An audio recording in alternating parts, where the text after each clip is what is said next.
안녕하세요. 저는 지방에 살고 있는 40대 여자입니다. 사연을 듣다 보니 참 욕이 절로 나오는 사연들이 많던데 저 역시 욕이 술술술 나오는 사연을 품고 있어 구독자분들과 함께 한바탕 욕이라도 하고자 사연을 쓰게 되었어요. 함께 해주시겠어요? 남편과 전 결혼한 지 7년 차가 되는 부부였어요. 남편과 저 사이엔 애교로 똘똘 뭉친 4살이 된 예쁜 딸이 있었고 사이는 그냥저냥 평범했어요. 손꼽힐 만큼 인고 부부도 아니었고 그렇다고 해서 하루가 멀다고 싸우는 사이도 아니었고요. 딸은 어린이집을 다니고 있었는데 맞벌이를 하다 보니 아침엔 일찍 집에서 나서고 오후엔 늦게 집으로 돌아오게 되었는데 어느 순간부터 딸이 그 상황을 너무나도 힘들어하더라고요. 남편과 전 고민에 빠졌고 대화를 해본 결과 딸 바보인 남편이 육아휴직을 쓰고 딸을 돌봐주기로 했어요. 여보, 그냥 내가 육아휴직 쓸게. 응? 정말? 정말 당신이 쉬어도 되겠어? 우리 회사 생각보다 육아휴직에 관대하기도 하고 무엇보다 채민이가 힘들어하는데 하는 수 없지. 당신 회사는 육아휴직 내면 복직하기 힘들 수도 있다고 했었잖아. 조금 그런 분위기이긴 해. 눈치도 막 주고 이상한 부서로 옮겨지기도 하고 말이야. 그러니까 그냥 내가 쓰는 게 맞는 것 같아. 이 김에 채민이랑 시간도 많이 보내고 나름 의미 있는 시간일 것 같아. 참 고맙더라고요. 사실 쉬운 결정은 아니잖아요. 그럼에도 불구하고 흔쾌히 사실 자기는 좀 쉬고 싶었는데 잘 됐다며 자신이 휴직을 낼 테니 아무 걱정하지 말고 회사 생활 잘 하라고 응원해 주더라고요. 이제 우리 집은 가장이 저라고 하면서요. 그렇게 남편의 희생 덕분에 딸은 눈에 띄게 밝아지기 시작했고 전 가정을 위해 힘든 결정을 내려준 남편에게 고마워 주말엔 더욱 남편과 아이를 위해 저의 모든 시간과 에너지를 쏟아부었어요. 그렇게 참 든든하고도 고마운 남편이었는데 어느 순간부터 저의 고마웠던 마음이 무너져 내리기 시작했어요. 시작은 사소했습니다. 육아휴직 후 처음엔 청소부터 빨래, 설거지까지 싹 해놓던 남편은 어느 순간부터 아무것도 하지 않기 시작하더라고요. 그럴 수 있다고 생각하며 남편을 이해하려고 노력했지만 도저히 이해되지 않는 것이 있었어요. 그건 바로 자신이 먹은 밥그릇조차 씻어놓지 않고 방치해두는 것이었는데 그건 남편이 회사 생활을 할 때도 척척 알아서 다 하던 일이었던 터라 저로서는 더욱 이해가 되지 않더라고요.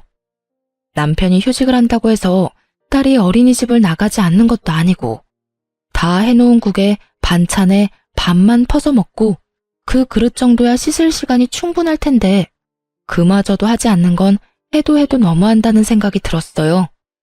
하지만 가족을 위해 희생한 남편에게 이런 잔소리까지 하고 싶지 않았던 저는 그냥 제가 좀 더 움직이자는 생각을 하며 참고 또 참았어요. 그러던 어느 날 퇴근을 하고 집으로 갔더니 집이 엉망진창도 그런 엉망진창이 또 없더군요. 옷방엔 옷이란 옷은 다 꺼내져 뒤엉켜 있었고 거실엔 아침에 아이가 펼쳐놨던 장난감들이 그대로 있고 욕실 바닥엔 머리카락으로 무슨 짓을 한 것인지 남편의 머리카락이 엄청나게 떨어져 있더라고요. 거기서 끝이 아니었어요. 주방 싱크대엔 아침에 먹은 그릇들과 온갖 음식물들이 그대로 쏟아져 있었고 식탁 위엔 점심때 끓여 먹은 라면 냄비와 그릇, 김치통이 고스란히 올려져 있었어요. 폭격을 맞은 집안꼴에 저는 분노가 끓어오르고 있었고 남편과 딸은 집안 어디에도 없었어요. 전 남편에게 전화를 걸어보았지만 돌아오는 것은 안내 멘트 뿐이더군요. 받지 않는 전화를 수없이 걸어대는 것도 잠시 전 집을 정리하기 시작했고 끝나지 않을 것만 같던 집도 차츰차츰 정리가 되어갔어요. 정리를 끝낸 후 욕실 청소를 하는 김에 몸도 씻고선 나왔고 그 모든 걸 마쳤는데도 남편과 딸은 돌아오지 않더라고요. 전 다시 남편에게 전화를 걸었지만 여전히 남편은 전화를 받지 않았고 그쯤 되니 화보다는 걱정이 되기 시작했어요. 경찰에 신고라도 해야 하나? 밖에 나가서 찾아봐야 하나? 온갖 생각이 머릿속을 오가는 그 순간 남편과 딸이 들어서더라고요. 두 사람의 표정은 저와는 상반되게 밝았고 전 안도감과 함께 다시 화가 끓어오르기 시작했어요. 일단 전 눈에 잠이 가득한 딸을 씻기고 재우고 난 후 침대에 누운 남편에게 이야기를 좀 하자고 했어요. 여보, 자? 나랑 이야기 좀 해. 무슨 이야기? 아유, 나 피곤해. 내일 이야기해, 내일. 당신만 피곤해? 나도 피곤해. 저의 닭달에 남편은 인상을 잔뜩 찡그리며 몸을 일으키더니 한숨을 푹 내쉬더군요. 무슨 이야기? 무슨 이야기? 몰라서 물어? 내가 얼마나 걱정한 줄 알아? 퇴근하고 집에 왔는데 당연히 있어야 하는 당신하고 채민이는 보이지도 않고 당신한테 전화하니 전화는 안 받고 오죽했으면 경찰에 신고까지 하려고 했다고. 사람을 이 정도로 걱정시켰으면 들어오자마자 피곤하다고 자는 게 아니라 적어도 오늘 이렇게까지 늦은 이유라도 설명해줘야 하는 거 아니야? 어린이집 데리러 갔더니 채민이가 공원에서 놀고 싶다고 해서 맞은편 공원에서 놀다 보니 이렇게 됐어. 밥도 안 먹고 이때까지 놀았다고? 공원에서? 밥은 먹였지. 신나게 놀다가 배고프다길래 근처 가게에서 대충 사 먹이고 집에 가자니까 싫다고 하잖아. 그래서 조금만 더 하다 보니까 어느새 밤이 됐더라고. 전화해주려고 했는데 배터리가 다 돼서 할 수가 없었어. 아니, 애가 아무리 더 놀고 싶다고 해도 잘 설명해서 데리고 들어왔어야지. 그게 쉬워? 울고불고 떼쓰는데? 할 말 더 있어? 더 있더라도 내일 해. 나 진짜 피곤해. 짜증 섞인 투로 답한 남편은 등을 돌려버리곤 코까지 골며 잠들어 버렸어요. 전 결국 집안이 엉망이었던 건 한마디도 따지지도 못한 채 입을 닫고 남편의 옆에 누웠고 왜인지 수상한 기분이 계속해서 들기 시작하더군요.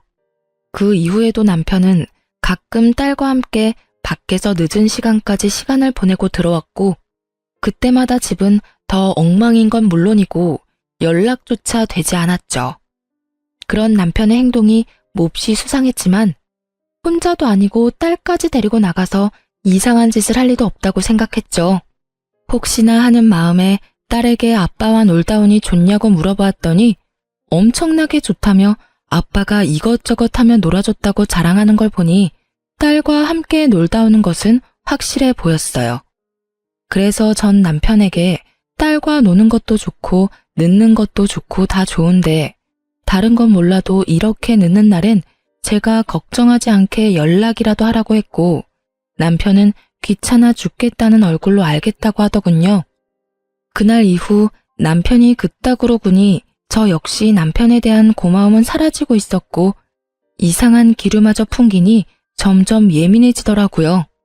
그런 저의 예민함을 남편도 느꼈는지 어느 날부턴 다시 집을 치우고 저녁까지 해놓고 저를 기다리기 시작했어요. 말투도 전보다 더 다정하게 바뀌었고요. 여보 왔어? 샤워하고 밥 먹을 거지. 얼른 씻고 와서 밥 먹어. 내가 다 차려놨어. 어? 웬일이래?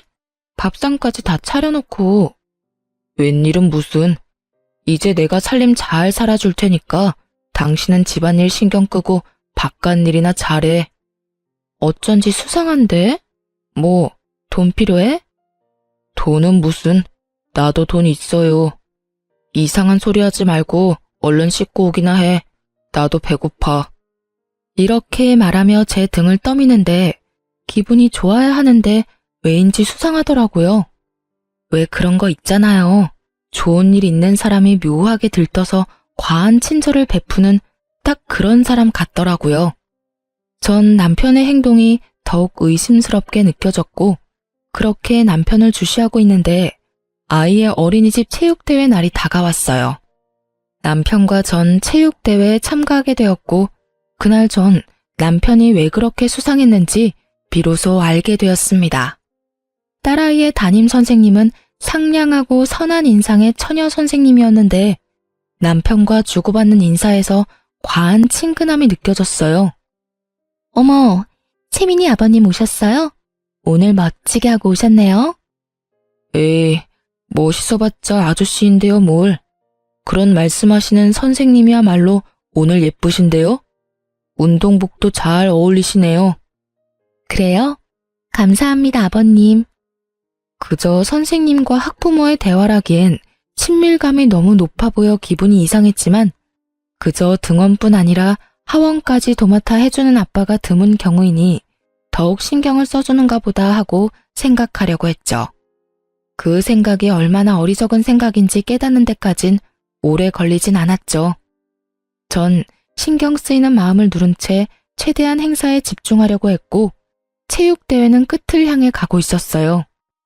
드디어 마지막 경기만을 남겨두고 있었고 마지막 행사는 다름 아닌 부모님들과 선생님이 모두 참가하는 달리기 시합으로 아이는 물론 모든 선생님들이 참가하게 되었죠. 저와 남편은 참가하지 않아 멀찍이서 구경을 하고 있는데 열심히 달리던 딸아이의 담임 선생님이 발을 헛디뎌 그만 넘어지고야 마는 것이 아니겠어요? 쾅 소리와 함께 선생님은 넘어졌고 모두 걱정 가득한 시선으로 바라보는데 그 순간 제 옆에 있던 남편이 어느새 선생님의 곁에서 그 선생님을 부축하고 있더라고요. 일순간 분위기는 싸해졌고 순간적이지만 제 심장이 덜컥하고 내려앉는 기분이 들더군요. 남의 일엔 관심이라곤 없던 남편이 선생님이 넘어지는 모습을 보자마자 반사적으로 튀어나가 스스럼 없이 부축까지 하다니.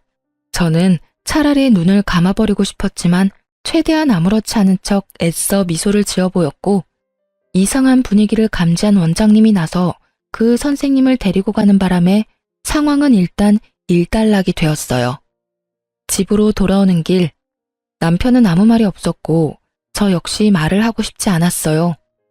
그렇게 조용한 분위기에서 집으로 돌아왔고 오는 차 안에서 곤히 잠들어 버린 딸을 침대에 눕히고 나오니 남편이 씻고 있더라고요.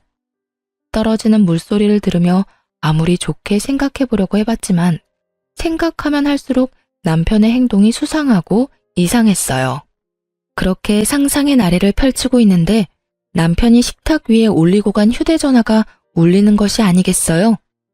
전화를 건 상대방은 다름 아닌 딸아이 담임 선생님이었고 감사 인사라도 전하려고 그러나 하고 전화를 받으려는 순간 물기도 제대로 닦지 않은 남편이 어느새 저에게 다가와 휴대전화를 낚아채더니 화를 내기 시작하더라고요. 야, 넌 왜 남의 전화를 함부로 만져?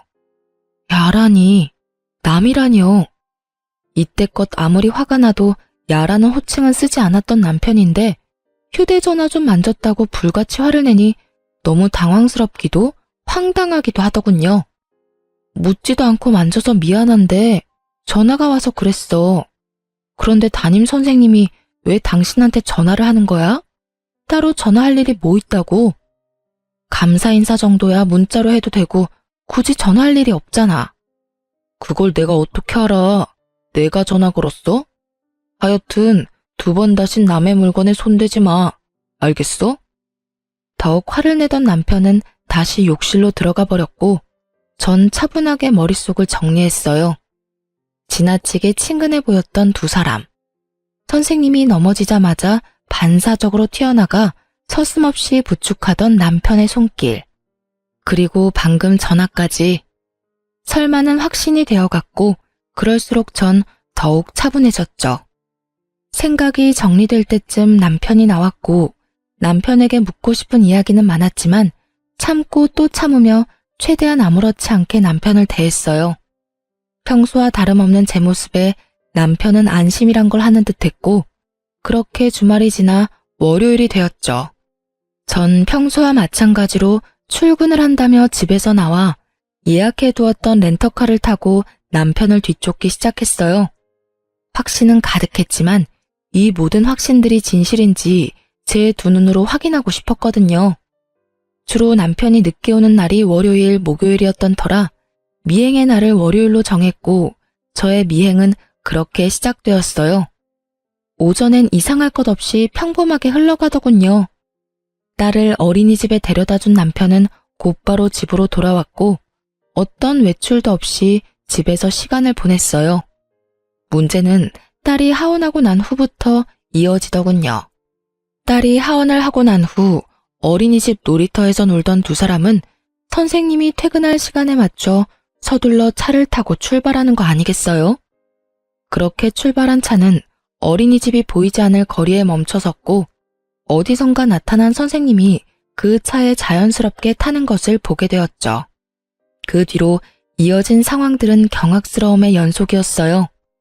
딸은 아무것도 모른 채 그저 아빠와 선생님이 놀아주니 행복해 보였고 두 사람은 마치 부부처럼 아이의 시선을 피해 손을 잡고 당당하게 외도를 저지르고 있더라고요. 모든 것을 제 두 눈으로 확인하던 그 순간 그때서야 남편의 행동이 다 이해가 되기 시작했어요. 어린이집에서 운행하는 버스를 태워서 등하교 시키는 것이 더 편할 텐데 굳이 본인이 딸의 등하교를 시키겠다고 우기고 나선 것부터 해서 넘어진 상간녀를 불이 나게 일으켜 세우던 일까지 그리고 옷방이 그리도 엉망이 된 것도 딱 맞아떨어지더라고요. 그때의 제 심정은 정말 말로 설명할 수 없는 기분이었어요. 제 예상이 모두 맞아 역시 그럴 줄 알았다 싶다가도 정말 남편이 다른 사람도 아닌 아이의 담임 선생님과 외도를 저지르고 있었단 사실이 믿기지 않더군요. 이혼을 해야 하는 것이 분명하지만 아빠를 너무 사랑하는 딸에게 이혼이라는 것을 어떻게 이해시켜야 하나 싶고 그렇다고 모든 것을 덮고 그냥 살기엔 제가 알아버린 것은 너무 많았죠. 두 연놈의 다정한 모습을 찍은 사진들을 몇 번이고 되돌려보며 고민 또 고민했지만 결론은 이혼이 답이라는 것이었어요. 결론이 나자 머리가 맑아졌고 전 증거 수집에 박차를 가했어요. 남편의 블랙박스가 정말 대박 중에 대박이더군요. 그곳엔 두 사람의 계획뿐 아니라 상간녀의 계획도 녹음되어 있었어요. 남편과 상간녀는 그 와중에 아이가 신경이 쓰이긴 했는지 호칭은 아버님, 선생님으로 하고 존댓말도 꼬박꼬박 하고 있더라고요. 아버님, 그래서 이혼은 하시는 거죠? 그럼요, 선생님. 곧 이야기 꺼내려고 하고 있어요. 우리 채민이만 아니면 당장 이혼하면 되는데 채민이를 데리고 와야 하니까 시간이 좀 걸리네요. 제대로 된 약점이라도 잡아야지 양육권을 가지고 올 수 있을 텐데 그게 쉽지는 않네요. 하긴 그렇긴 하겠네요. 그래도 노력 좀 해줘요. 저도 채민이랑 꼭 같이 살고 싶으니까요. 그렇게 말해줘서 고마워요, 선생님. 한번 갔다 온 것도 미안한데 채민이까지 받아주고. 내가 이혼만 하고 나면 정말 잘해줄게요. 선생님이 후회하지 않도록 정말 잘할 거예요. 그러니까 조금만 더 기다려줘요. 거북하기 짝이 없는 대화가 오가고 이내 남편은 화장실을 간다며 차에서 내리고 상간녀가 자신의 엄마와 통화를 하기 시작했어요. 엄마. 괜찮아. 잠시 화장실 갔어. 채민이? 채민이도 같이 있지. 피곤했는지 아까부터 자. 결혼? 일단 좀 기다려봐. 이혼을 해야 결혼을 하든 말든 하지. 채민이 정말 키울 거냐고? 내가 미쳤어? 내가 애를 왜 키워? 그것도 남의 새끼를. 그 사람이 워낙 딸을 예뻐하니까 일단 키운다고 말만 하는 거지. 그래야 이혼을 할 거 아니야. 일단 이혼시키고 결혼하고 나면 임신부터 서둘러서 하고 뱃속에 애 핑계대면서 채민이 시댁에 보내버릴 거야. 들킬 일 없다니까.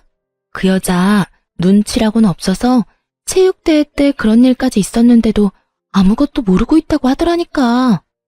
심지어 내가 그이한테 전화한 것도 다 봤는데도 여전히 모른다고 하던데? 그러니까 그런 걱정은 하지도 마. 엄마 어린이집엔 피해 안 가도록 우리가 알아서 할 테니까. 엄마는 그저 어린이집 어떻게 확장할지 그 계획이나 잘 세우세요.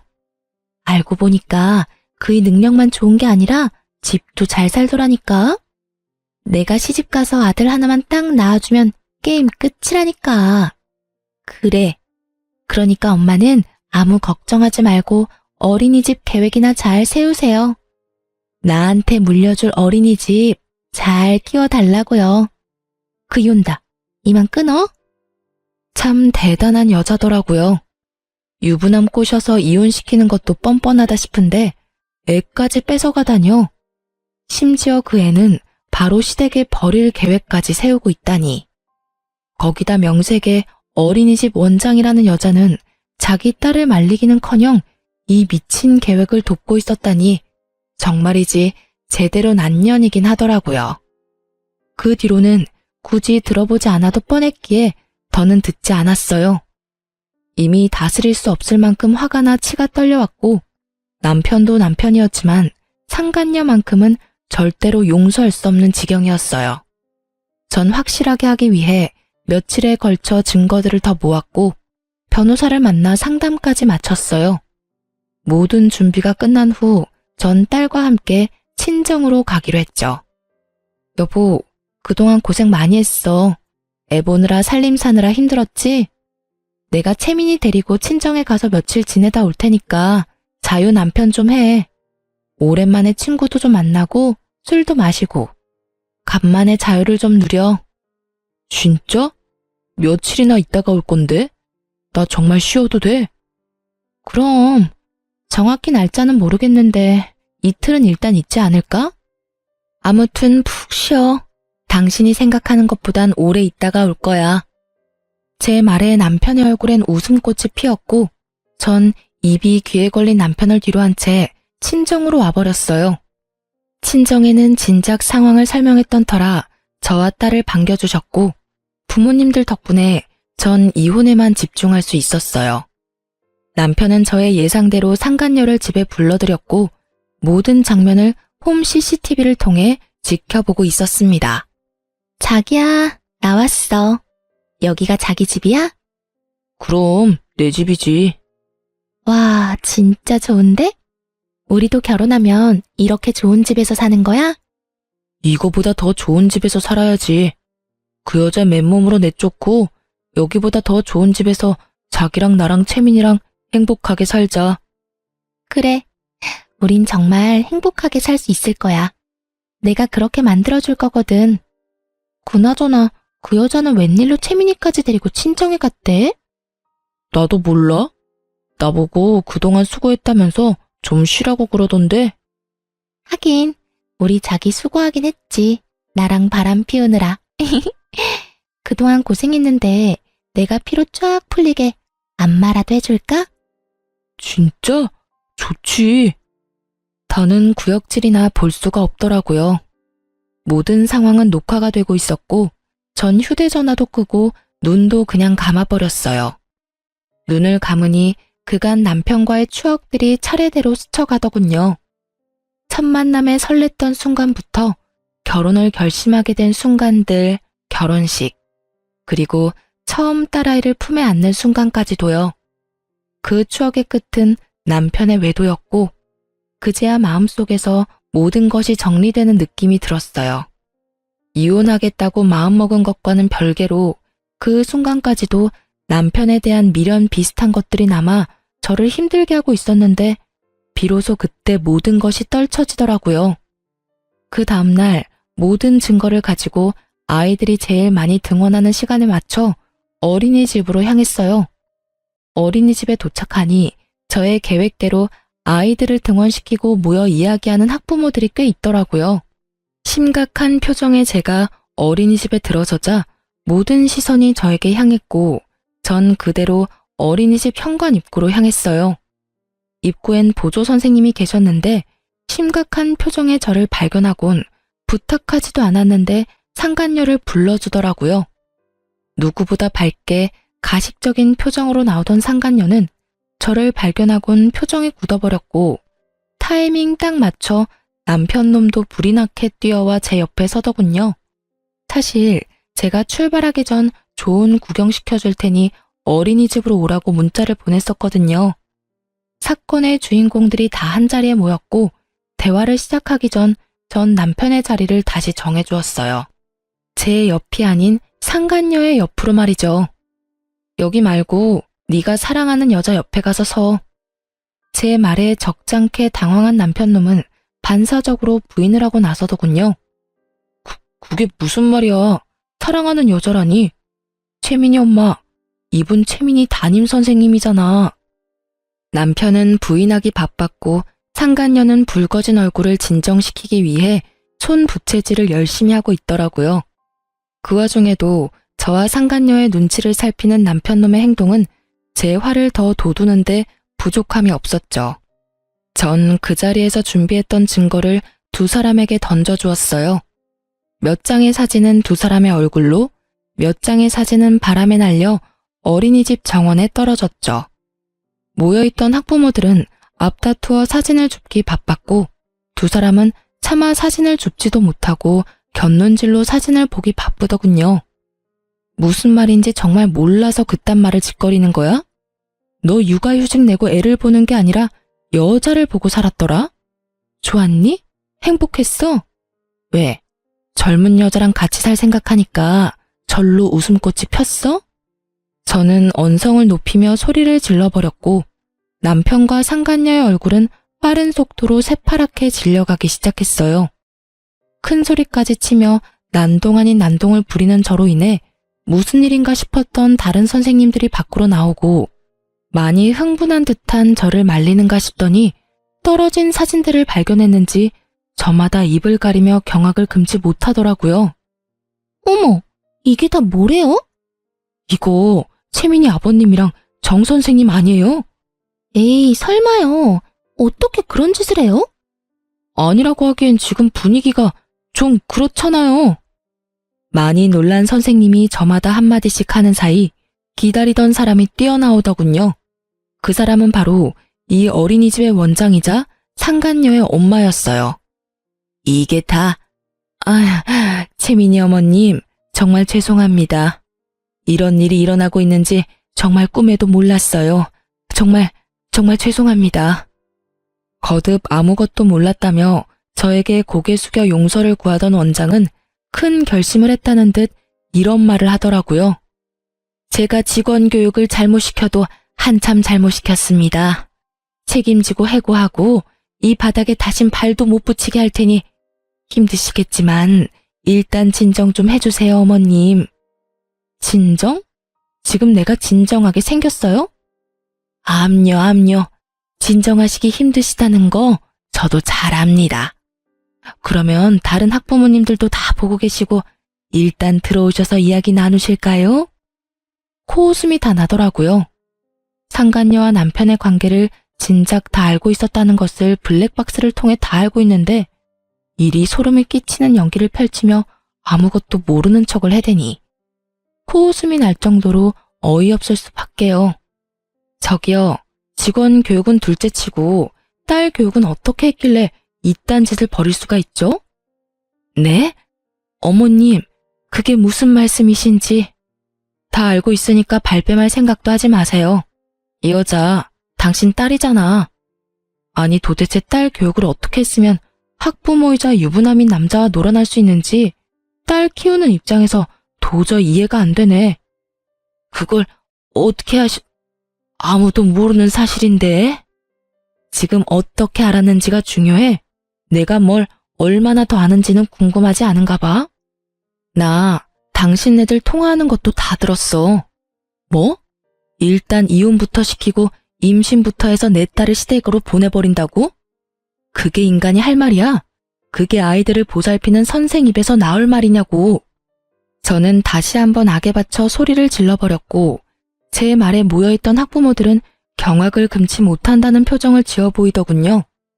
남편 역시 화가 났는지 상간녀를 닥달하기 시작했고 상간녀는 절대 아니라며 잡아떼기 바쁘더라고요.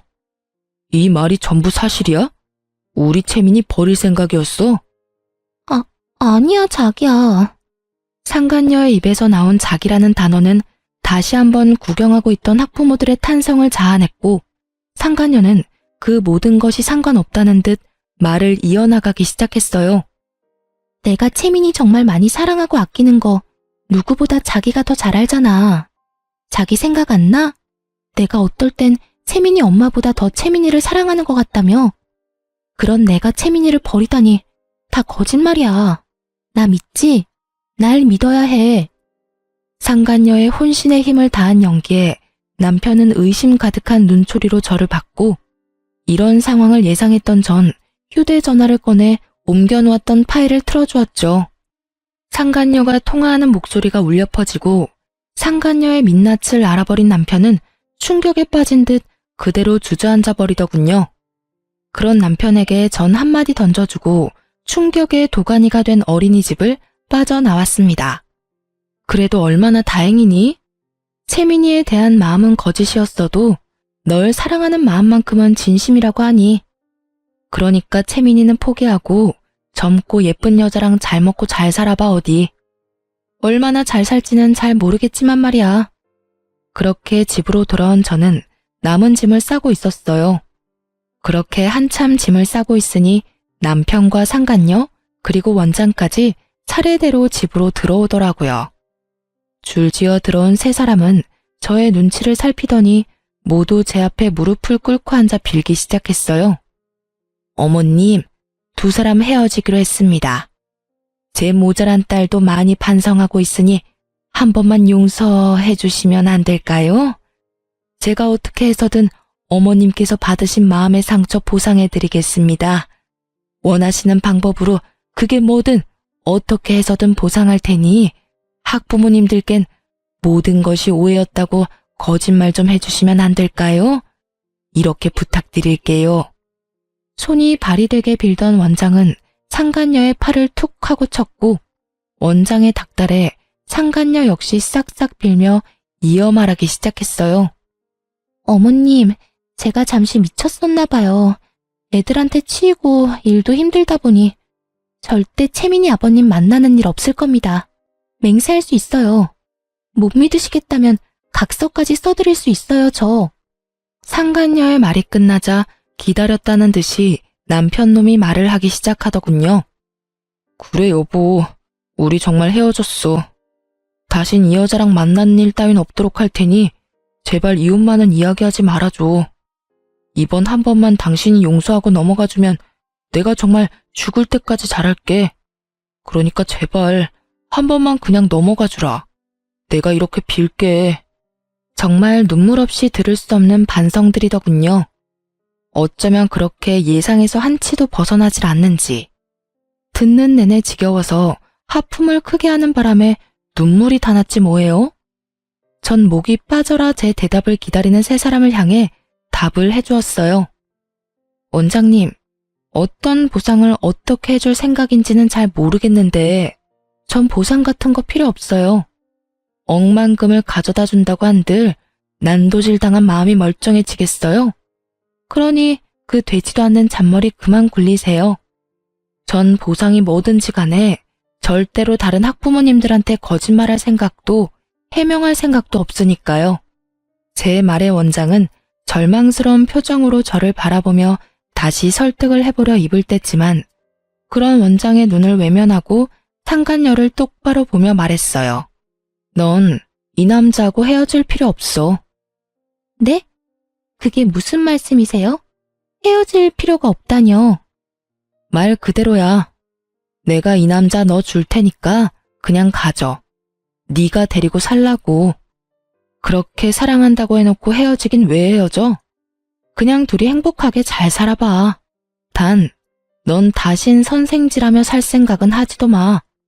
혹시나 어디에서 또 선생질하고 있다는 소문 들리는 날엔 지구 끝까지 너 쫓아가서 학부모하고 놀아난 더러운 년이라고 온 동네에 소문 내줄 테니까. 꼭 그렇게까지 하셔야겠어요? 제가 헤어진다고 하잖아요. 다신 만나지 않겠다고요. 네가 헤어지고 다신 안 만난다고 하면 이때껏 너희 둘이 만나왔던 일이 없던 일이 되니? 그리고 네가 헤어질 테니 나보고 다시 저 새끼랑 살라고 부탁하면 내가 바람까지 피운 더러운 놈이랑 다시 붙어 살아야 해? 이게 어디서 부탁이라고 하면서 명령질이야. 명령이 아니라 정말 간곡하게 부탁드리는 거예요. 저 정말 다시는 이 사람하고 만나는 일 없을 테니 두 분 살고 말고 하는 건 알아서들 하시고 제 앞길만 막지 말아주세요. 제발 부탁드릴게요. 저 아직 나이도 어리고 앞길도 창창한데 그런 소문을 내시면 앞으로 전 어떻게 살아요? 넌 인제야 눈물이 나니? 난 이제 눈물이 말랐는데 말이야. 네가 유부남 꼬셔서 이 집에서 좋다고 행복감에 젖어 있을 때 난 말이야 피눈물을 흘렸어. 그러니 네 인생 망가지는 것쯤은 네가 감당해. 망가진 내 인생도 나 혼자 감당하고 있는데 내가 네 인생까지 신경 쓸 틈이 있겠어? 상간녀는 흐느끼는 소리를 내며 펑펑 울기 시작했고 전 그런 상간녀를 외면한 채 마지막 남편에게 말했습니다. 당신이 제일 어이없어. 그거 알아? 뭐? 이딴 짓까지 해놓고 이혼만은 이야기하지 말라고? 머리에 총 맞았니? 그렇지 않고서야 어떻게 그런 말을 나한테 할 수가 있어. 일을 이 지경까지 만든 사람이 누군데? 난 무슨 일이 있어도 너 같은 인간이랑은 못 살아. 이혼은 무조건 할 거고 채민이는 당연히 내가 키울 거야. 여보. 그 더러운 입으로 여보라고 부르지도 마. 소름 끼치니까. 아, 내가 채민이는 보여주긴 할 건데 그 역시 내가 정할 거고 만날 수 있는 횟수도 많진 않을 거야. 그 정도는 감당해야 하지 않겠어? 제 말이 끝나자 세 사람은 저마다 할 말이 많아 보였지만 전 짐을 챙겨 집에서 나와 친정으로 와버렸고 친정까지 찾아오는 건 겁이 났는지 더는 쫓아오진 않더군요. 전 친정에서 부모님의 도움을 받으며 이혼과 함께 상간녀 소송을 진행했고 그 과정은 정말 길고도 험했습니다. 하지만 과정이 힘들었던 만큼 제가 원하는 결과를 얻게 되었고 무엇보다 양육권을 지킬 수 있게 되어 참 다행이었어요. 이혼을 하고 난 후 해당 어린이집은 원장 딸이 학부모와 놀아났다는 소문이 빠르게 퍼져 1년도 안 되어 문을 닫게 되었고 더러운 소문에 휩싸였던 어린이집이라 선뜻 맡겠다는 사람이 나타나지 않는다고 하더군요. 그 덕에 원장은 그 비싼 월세를 울며 겨자 먹기로 내야만 했고 어린이집을 연 지 1년도 채 되지 않았던 터라 투자금도 회수하지 못한 채 문을 닫게 된 원장은 거의 알거지 신세가 되었다는 소식을 들을 수 있었어요. 상간녀 역시 업계에 소문이 다 퍼져 취업이 어려울 것이라고 하고요. 이러나 저러나 저에겐 참 통쾌한 소식이더군요. 그렇게 저의 채증을 시원하게 날려주는 소식들이 전해지는 동안 시댁에서도 모든 사실을 알았는지 전화가 왔더라고요. 모든 상황을 이제서야 아셨다며 저를 대신해 전 남편 욕을 해주시더군요. 재미너미야, 이야기 다 들었다. 어떻게 이런 일이 있을 수가 있는지 마음고생 많이 했지? 아, 처음 알았을 땐 많이 힘들었는데 이혼하면서 마음 정리를 해서 그런지 이제 많이 괜찮아졌어요. 매번 괜찮다고만 하니 정말 괜찮은 건지 아니면 그냥 괜찮다고 하는 건지. 며칠 전에 그 녀석이 집으로 찾아왔더구나. 젊은 여자 손을 잡고 왔길래 무슨 일인가 싶었는데 그때 모든 사실을 다 털어놔서 우리도 알게 됐어. 낯짝도 두껍지. 아무리 부모 앞이라도 부끄러운 것도 모르고 잘도 그 여자를 데리고 와선 말도 안 되는 소리를 늘어놓는데 정말 마음 같아선 뱃속에 다시 넣어버리고 싶었어. 어머님, 아버님 많이 놀라셨겠어요. 놀라기만 했겠어? 나도 나지만 영감이 화가 많이 나서 난리가 났었지. 그 사달을 냈으면 둘이 쥐 죽은 듯이 숨어 살 생각은 못할 망정 둘이 손까지 잡고 나타나서 뭐라고 하는 줄 아니? 글쎄 우리를 모시고 살고 싶다고 하더구나. 말이 모시고 사는 거지 우리가 바보야? 그 시꺼먼 속내 하나 모르게? 모시고 살면서 제 아비 재산이나 야금야금 축낼 생각이 훤히 보이는데 내가 정말 기가 다 막혔단다. 그래서 난 물 한 바가지를 퍼다 부어줬고 영감은 연을 끊자고 으름장을 놔버렸어. 아휴, 우리도 이렇게 속이 문드러지는데 네 속은 어땠겠어? 전 이제 정말 괜찮아요. 어머님, 아버님이 더 속상하셨겠어요. 자식이라곤 그 사람 한 명인데 그리 영까지 끊어버리시고요. 우린 속이 다 시원하다고 했다. 그깟 자식 없는 걸로 치고 사는 게 차라리 나아. 그딴 놈 끼고 살아봤자 노후에 대접이나 해주겠어? 짐짝 취급이나 하겠지. 그러니 우리 걱정은 말고 너나 잘 살아. 평소에도 딸을 복덩이라고 부를 만큼 아이를 사랑해 주셨던 시댁이었던 터라 다른 것도 아닌 전 남편의 외도로 인한 이혼은 시댁에서 용납할 수 없는 짓이었죠. 추악한 꿍꿍이를 가지고 합가하려고 했지만 그 자리에서 모진 수모를 겪고 쫓겨났다는 이야기를 들을 수 있었죠. 그러면서 저를 위로해 주시는데 그제서야 눈물이 나더라고요. 그렇게 한참을 울고서야 전 감사의 마음을 전하고 전화를 끊을 수 있었어요. 합가의 꿈마저 허공에 날려버린 전 남편은 저희가 살던 집을 처분해 저에게 위자료를 주고 남은 돈으로 작은 집을 얻어 상간녀와 함께 살고 있다고 하더군요. 하지만 그조차도 전 남편이 바라던 삶의 모습은 아닌 듯 했어요.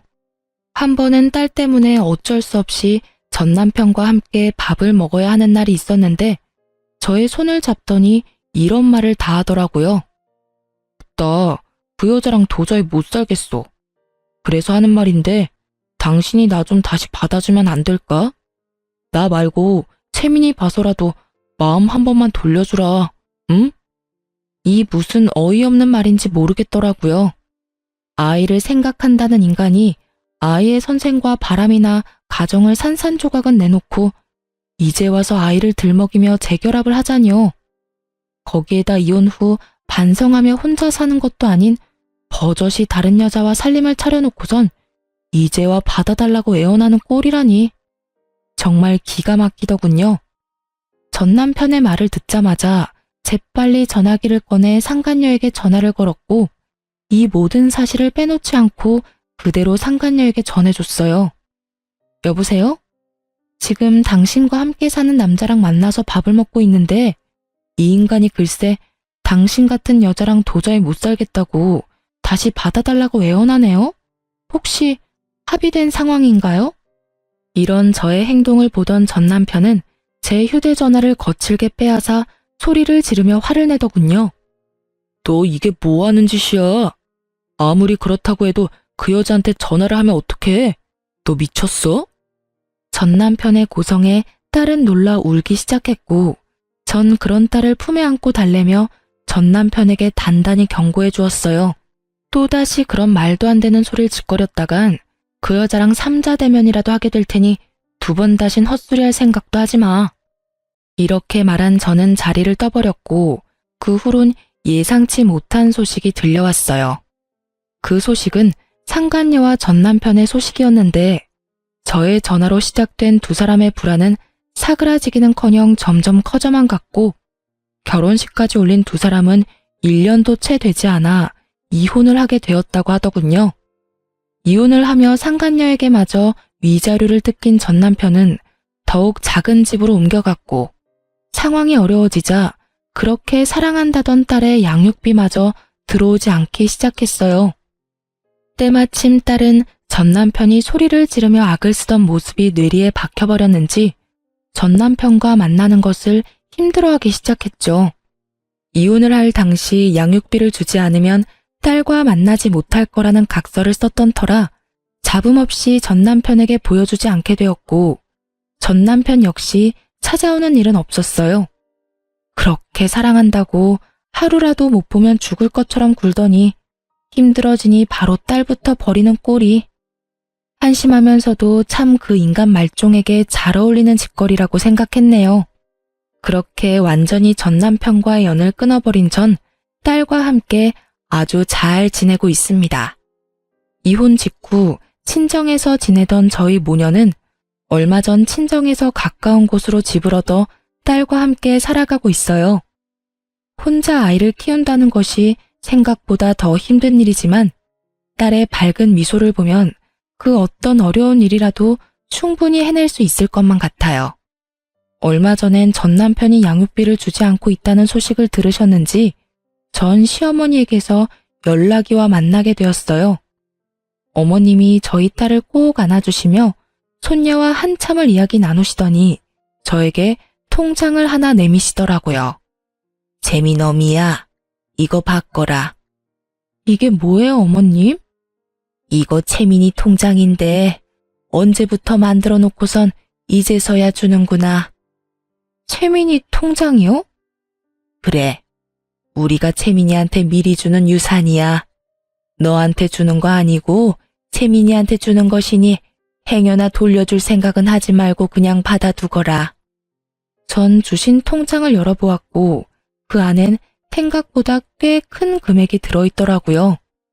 재민이 아빠가 양육비도 못 주고 있다는 이야기를 이제서야 알게 되었단다. 혼자 감당하는 게 쉬운 일이 아니었을 텐데. 넌 그런 일이 있었으면 진작 연락을 했어야지. 하긴 네가 그런 일로 연락할 사람 같았으면 이혼할 때 진작 우리한테 연락해서 한몫 크게 받아갔겠지. 어찌 그리 욕심이 없어? 네가 힘들다고 했으면 우리가 진작 나서서 도왔을 텐데. 생각하시는 것처럼 힘들지 않았어요. 위자료 받은 것도 있고요. 위자료 해봤자 얼마나 한다고. 잔말 말고 받기나 해. 어머님, 이건 너무 많아요. 제가 웬만하면 채민이 앞날 생각해서 그냥 받으려고 했는데 이건 너무 과해요. 그냥 이거 넣어두시고 제가 너무 힘들어서 안 되겠다는 생각이 들면 그때 연락드릴게요. 그때 가서 조금 힘이 되어주세요. 화하기는 무슨? 네가 아직 세상 때를 덜 묻었구나. 조금 더 살아봐. 내가 그때 그 통장을 받았어야 했는데 하고 후회하는 날이 올 테니. 그때 가서 후회하지 말고 줄 때 감사합니다 하고 받으렴. 네가 말하는 그때까지 우리가 살아있을지 죽었을지 누가 알겠어? 우리 같은 늙은이들 언제 어떻게 될지 모르는 거고. 정신이라도 멀쩡할 때 우리가 직접 너한테 전해주고 싶어서 그래. 그러니 이 늙은 어미손 부끄럽게 하지 말고 냉큼 바꿔라. 그리고 이 돈으로 우리 채민이 하고 싶다는 거 망설이지 말고 다 시켜줘. 감사합니다, 어머님. 그럼 제가 이 돈만큼은 꼭 채민이만을 위해 쓰도록 할게요. 그렇게 전 감사한 마음으로 통장을 받았고 그 도움 덕분에 딸의 교육비 걱정은 덜 수 있었어요. 가끔 이런 생각을 해요. 우리 딸이 조금 더 자라서 이혼한 저를 원망하진 않을까 하는 그런 생각이요. 그런 생각이 들 때마다 전 딸에게 더욱 잘하려고 노력하고 있습니다. 제가 더 잘하고 더 잘 보살피면 원망의 마음이 이해의 마음으로 변할 수도 있지 않겠어요?